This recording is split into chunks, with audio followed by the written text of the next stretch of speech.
જેટલું થાય એટલું સત્સંગ ભક્તિ કરો. આપણે શું ઓલા 7 ઘોડાના પોસ્ટર ઘરમાં લગાડી દઈએ એટલે આપણા ઘરમાં શું રૂપિયા આવવા માંડે? અટાણે નવું નીકળ્યું ઓલા ઘોડાનો ફોટો હોય બાપુ ઘરમાં રાખી દઈએ.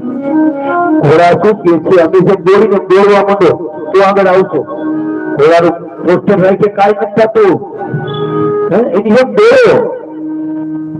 આપણા દેજાએ કહેતા અંધારે જાવું ને અંધારે આવું. શું કહેતા?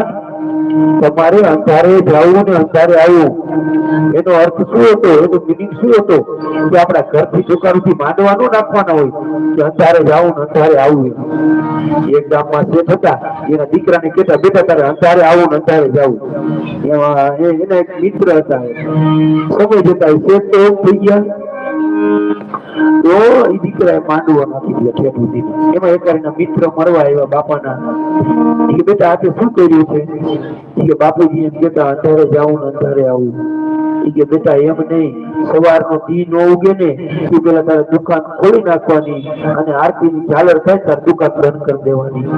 આને અંધારે જાવું ને અંધારે આવું આને કહેવાય બેટા. હવે સમજવું જરૂરી છે, જાણવું જરૂરી છે અને સાંભળવું જરૂરી છે. અડધું સાંભળો તો દુઃખી થવાય છે. પૂરેપૂરું સાંભળવું. આ સત્સંગ છે, આ ભક્તિ છે, આ ભજન છે. આપણને કેવા વાળા આમાં તો કેટલું કે છે, પણ આપણે 7 દિવસ ભગવાનના ભરોસે કરી દેવું છે. એની ઉપર કે તમે કરો એ ખરી અને એ કરશે ને એટલે આપણે કોઈ દાંત કાઢશે નહીં. આગળ આપણે શ્રીમદ ભાગવત સપ્તાહની અંદર જઈ કે આ પરમ છે ભાઈ 7 દિવસની અંદર જેટલું પીવાય એટલું પીવું, જેટલું નવાય એટલું નવું અને જેનાથી છટકોરા થાય ને છટકોરા પણ કરવા તો 7 દિવસમાં આ દેહનો ઉદ્ધાર થઈ જશે.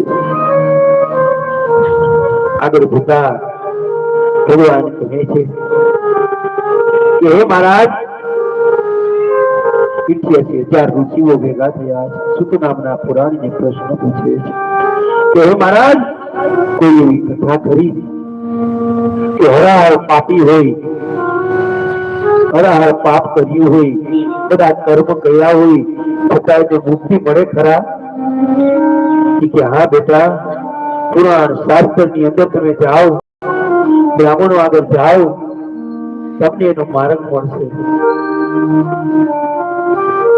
સુરતપુરા કિનારે એક આત્મદેવ નામના બ્રાહ્મણ રહે છે. એ બ્રાહ્મણ બહુ જ્યોતિષ છે, જ્ઞાની છે. જ્યોતિષ છે, જ્ઞાની છે, બધું જાણે.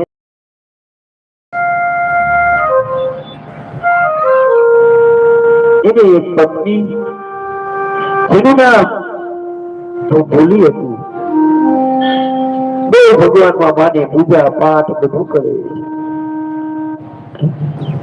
બ્રાહ્મણની ઘરે તો હોવું જોઈએ ને, સાધુની ઘરે હોવું જોઈએ. પૂજા પાઠ કરે, ભગવાનનું ભજન કરે, ભગવાનનું કીર્તન કરે છે. પણ આત્માના દેવ બ્રાહ્મણ તેને ત્યાં એક શેર માટીની ખોટ હતી. તેને સંતાન નહોતું એટલે ધૂંધુલી એમના પતિને કહ્યું મહારાજ તમે આખા ગામનું જ્યોતિષ કરો છો, આખા ગામનું જોવો છો, તો આપણે પણ કઈક જોવો ને,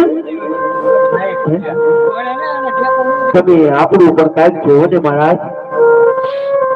ત્યારે કહે છે હે દેવી, ભાગ્યમાં હશે ને તો પરમાત્મા ગમે ત્યાંથી આપણને આપશે.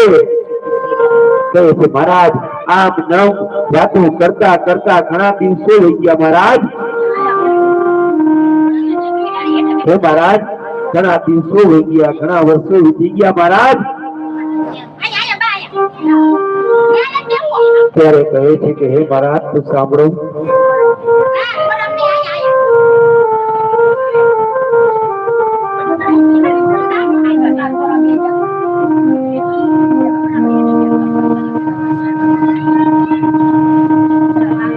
ત્યારે કહે છે કે હે મહારાજ તમે આપણા માટે કઈક તમારા પ્રભુને પૂછો. મહારાજ આપણું વાંચ્યું મેળું ક્યારે ચડશે મહારાજ? ત્યારે આત્મદેવ નામના બ્રાહ્મણ